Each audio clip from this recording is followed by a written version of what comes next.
Ẹ káàárọ̀, ẹ káàsán, ẹ káalẹ́ ní gbogbo ibikíbi tí ẹ bá ti ń wò mí. Orúkọ tèmi ni Larry, ìjẹ́ ọmọlúàbí. Gẹ́gẹ́ bí ẹ ti mọ̀, ọ̀rọ̀ ìyànjú àti jíjẹ́ ọmọlúàbí ni ohun tí máa ń sọ̀rọ̀ lé lórí, pàápàá jùlọ láàrin àwa ọ̀dọ́. Lọ́jọ́ tòní, ohun tí fẹ́ máa sọ̀rọ̀ lé lórí ni low self-esteem.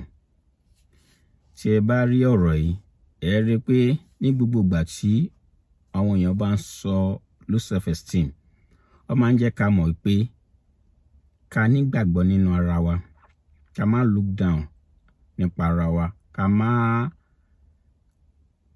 má believe pé a lè achieve nǹkan kan, ká ní ìgbàgbọ́ nínú ara wa tó jẹ́ pé lóòótọ́ bó ṣe rí nìyẹn. Àmọ́ ọ̀rọ̀ ìyànjú tí fẹ́ gbà wá àti àkíyèsí tí fẹ́ pè wá sí ni wípé bí a bá ṣe ní gbogbo mentality pé ká má look down nípa ara wa àbí ká má believe pé nǹkan kan wà tí kò wà achievable, a ní láti also understand wípé gbogbo nǹkan kọ́ la lè achieve. A ní láti ní ability and the mentality to accept pé gbogbo nǹkan kọ́ ni a lè achieve.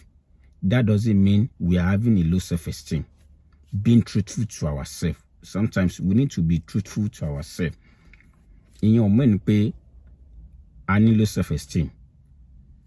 Àwọn ọ̀rọ̀ nítorí àwọn àṣìṣe kọ̀ọ̀kan tí àwọn èèyàn ń ṣe ni wípé wọ́n gẹ̀ẹ́tì kí ló ń pè being a low self-esteem wrongly. Àwọn nǹkan kan wà tó jẹ́ wípé Yorùbá bọ̀ ní mọ̀jà màsálà máa kíkanjú lógun. Àwọn nǹkan kan wà tó jẹ́ pé kò wà achievable, tí ó dẹ̀ jẹ́ pé èèyàn ló lè sọ òótọ́ yẹn fúnra ẹ̀. That doesn't mean pé èèyàn ní low self-esteem àbẹ́yàn ò believe nínú ara rẹ̀. Fún àpẹẹrẹ, bí kò ní kéèyàn wá lọ wo òkun já. Gbogbo wa la mọ̀ pé kò sẹ́ni tó lè wo òkun já. Àfi tó bá yẹ pé èèyàn fẹ́ máa gbé sórí miracle. But in reality, a mọ̀ wípé it's unachievable, it's undoable. Kéèyàn wá lọ ní mentality pé low self-esteem, kéèyàn máa look at it less, àbẹ́ we are always go getter. Èyí ni ọ̀rọ̀ ìyànjú tí mo ní kí n pè wá sí lọ́jọ́ tòní.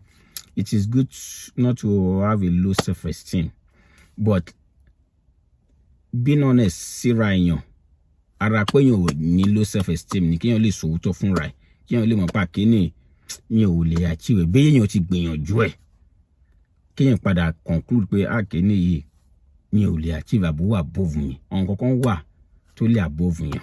Òun ni ọ̀rọ̀ ìyànjú tí mo ní kí n pè wá sí lọ́jọ́ tòní.